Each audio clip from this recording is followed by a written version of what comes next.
So in this video, I'm going to show you how to set up this lighting so that we can get some really grouse results. Now this is our scene, currently work in progress for an animated short film. So if you want to see that, make sure you hit the subscribe button. Shift A, let's add in a lamp. I'm going to go into an area light. I'm going to press GZ to push it all the way up. And we can see just kind of like how it's so spread out. But if I come over here to spread and we press 1, look at the table. We can see that we've got a directed square going straight down. Now if we want to kind of diffuse the light a little bit, we can give it 5 and you can see that the edges are a little bit crisper now. So this is primarily what I've done for the outside here. We can just see we've got a big area light, 200 watts.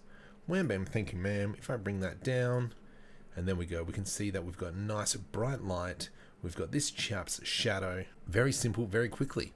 Let me just quickly show you the material on the curtains. So if we go into shading, all it is PBR shader with a translucent.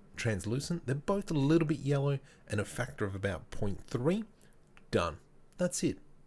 If you want me to show you how I made the curtains, definitely hit the subscribe button because I'll show you how I did that.